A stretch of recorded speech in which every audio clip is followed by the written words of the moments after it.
We all know the good old commander-in-chief, he's out there and he's really feeling himself lately. Yes, he was the day after the midterm election. Well, most of the results ended up coming in and he said, I'm not going to change a damn thing. And God love you, Joe. We are all glad that you haven't changed a damn thing because you're still forgetting where you're at and who you're around. Wrong country, Joe. Biden asked the Prime Minister of Colombia, or thanks to the Prime Minister of Colombia for hosting the Asian something summit in Cambodia in his latest slip of the mind. Oh, it's just a simple slip of the mind. Don't worry about any of that stuff. But like I said before in a previous video, the more you start to hear about these things, and it's not really being ran cover for, okay, it's just mostly acknowledging that old Uncle Joe isn't quite as right of mind as he used to be. They're just prepping and getting ready for Princess. Well, might as well be at this fucking point. But President Kamala Cackles Harris. See what this old fossil was on about. Okay. President Joe Biden, still sucks to say, committed the first gaffe of his trip to Asia Saturday. And he thought he was in Colombia. Holy fuck. Like, Colombia and Cambodia. It's just not even close. Okay? Like, yeah, they both start with a C, and he kind of acts like one, but bro, that's not close. Like, that's not close. And that's just another sign that he's demented and just get him the fuck out of here. Okay. Biden spoke seconds after Prime Minister Hun Sen. Yes, classic Colombian name. You know, the Sen family are a very proud family from Colombia, who ruled the country for 37 years and is using the ASEAN summit to showcase for his nation. I want to thank the Prime Minister of Colombia for his leadership as a ASEAN chair to like the big booties, Biden said at the top of his remarks, stumbling over the words and moving on without correcting it. Oh my god, I haven't even seen the clip. All I've seen with this headline, and it's like, yeah, it seems like classic Joe. But you know what else is classic Joe? And I just wanted to use this as just really a setup, because guess what? Joe's being Joe. He's messing up literally everything, of course, and yeah, just binging on a fresh heaping helping of word salad. And what the fuck is this? Like, what do you even do with this? Biden launches Climate Change Fund proposing to address gender inequities. Okay, is everybody's bingo card of buzzwords filled up properly by that statement right there?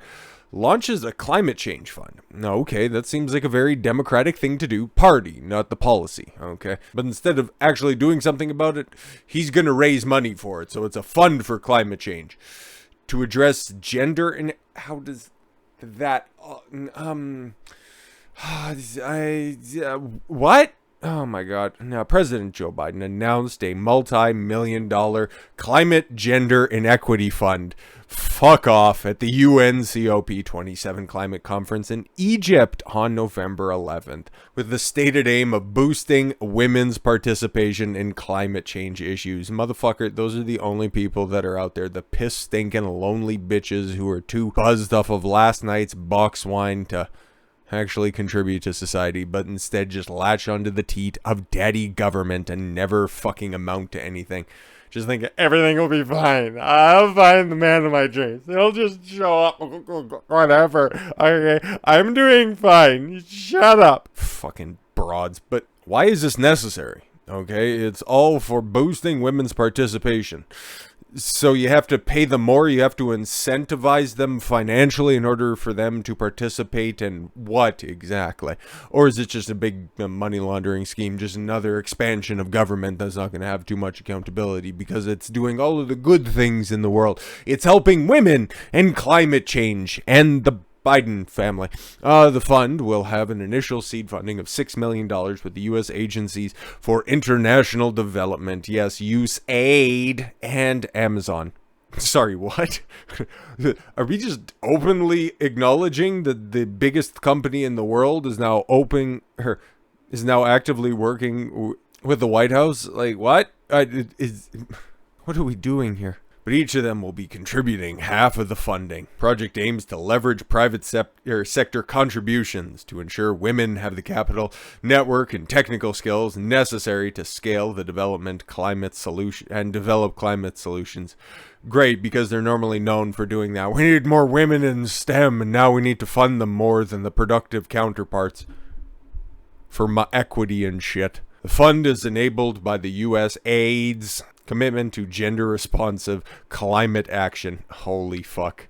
We're all gonna die in a fiery fucking death, but hey, don't worry, the future is female, right? Including its allocating of more than $21 million. Where's that coming from? $21 million from a gender equity and equality action. There's no equality here.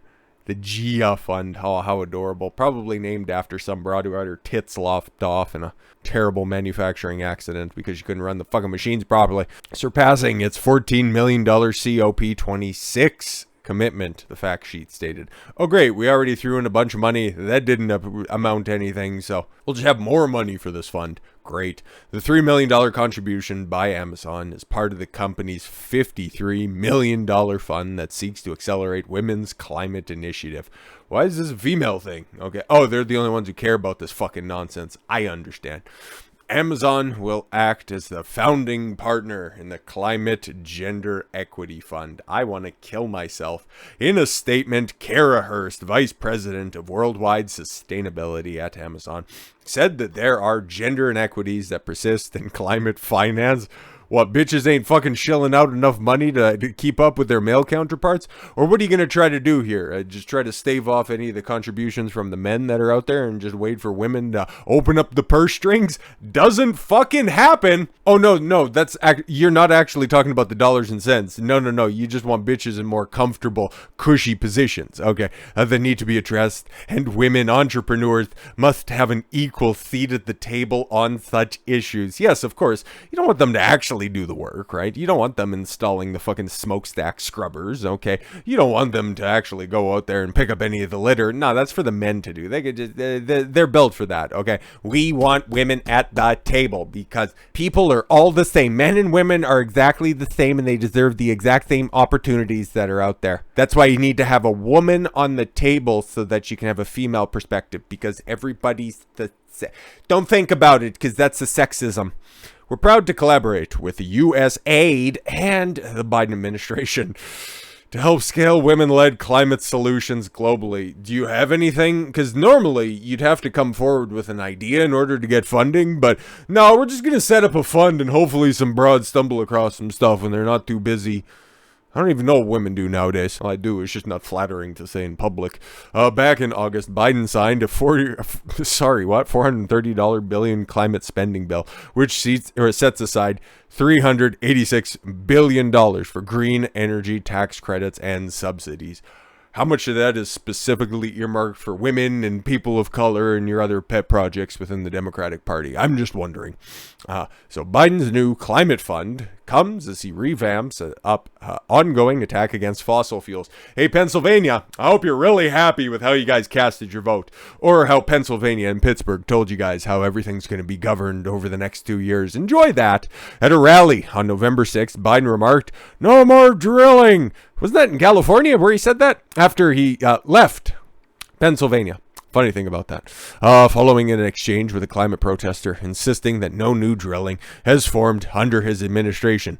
Like that's some sort of a bragging point. What's the price of gas right now? Oh, it's coming down from record highs. It's still twice what it was when you assumed the presidency in January of 2021. And congratulations. Now everybody's just going to fucking freeze over the winter. Anyways, during his presidential election campaign, Biden promised to eliminate fossil fuels, which is smart, instead of just taking that old idea that's normally attributed to technology, planned obsolescence. Okay, you start to develop a new technology that's going to supersede the initial one to begin with. Just take a look at, tube TVs, CRT TVs that were around there for so fucking long. And then the widescreen, the flat screen TV started to come out. Well, they are technically widescreen. It wasn't completely wrong.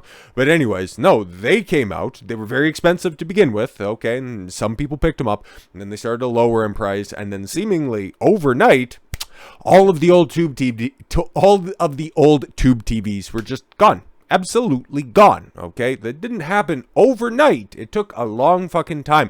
The technology was out there, then everybody started to switch off, and then nobody bought the old tube TVs because it was an inferior technology. This is something that you could be doing with fossil fuels right now. There are different things that you could be doing while still relying on fossil fuels in order to make the transition, but you don't want to address that type of shit. Wind and solar power isn't profitable in most fucking places. If you want want to run wind? All right, bet. Pacific and Atlantic Ocean. Stick your fucking windmills out there and then run power lines underneath the fucking ocean. No, you don't want to do that. No, you just want to stick them in the middle of fucking fields where they knock the birds out of the air. Oh, Trump was such an idiot for bringing that up, bitch. Just take a look at how many fucking dead birds and dead animals are caused by erecting those giant fucking windmills. We got a couple in our close proximity, okay? And we have wind, some sort of fucking wind here in Grand Prairie, Alberta.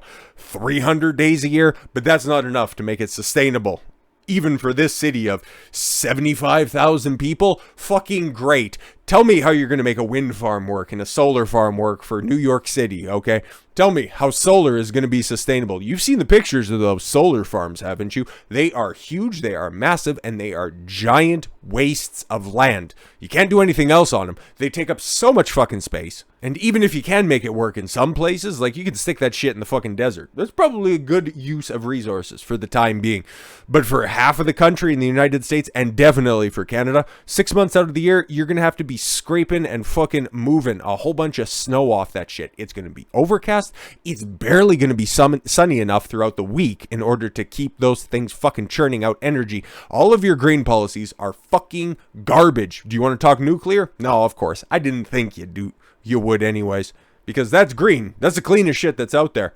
So's natural gas, but that's one of those bad fossil fuels that you're sitting on fucking oceans of. Christ almighty, democratic green policies all predicate that fossil fuel technology hasn't advanced since the 1940s. We had an oil slick on our windscreen back when my ma used to put on the windshield wipers. It's like, for fuck's sakes, hasn't been like that. There's so many refineries in this fucking area right here. Clean as a motherfucker. Anyway, back to this for a little wrap up. In a debate with former President Donald Trump, Biden pledged to shift away, the country away from oil. After becoming president, Biden canceled the Keystone XL pipeline project on the first fucking day, which was stupid, and immediately started to spike prices because it's like, okay, cool, you guys are energy independent. Now you're not, because nobody's allowed to drill on federal lands, which is in order. You can drill, okay, you can drill in your backyard. You might have oil in your backyard. Great, wonderful, fantastic. How are you going to get rid of it? How are you going to move it? How are you going to get it to a refinery? It requires a pipeline. That's how everything gets fucking transported in the oil and gas industry. Underground, because moving that shit through trucks isn't cost effective. And if you're actually worried about climate change and pollution that's out there, haven't heard that in a while. It's just all been climate change, because can you like pick anything directly specifically that's out there? No, just shut up, because the world is getting hotter and we're going to be underwater in 2010, and ice caps are supposed to be melted off of Mount Kilimanjaro in 2008.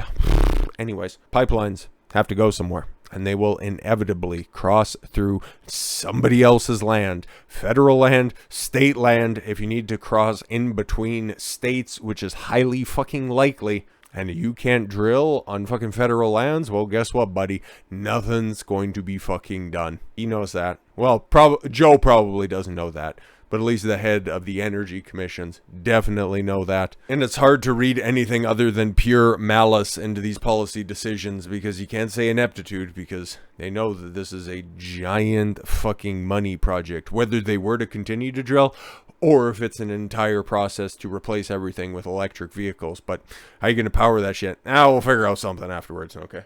Put a pinwheel on top of the fucking charging plant, whatever. In an interview with Fox News, Todd Staples, president of Texas Oil and Gas Association, called Biden's no drilling remark aligning with the present administration's hostility towards fossil fuels.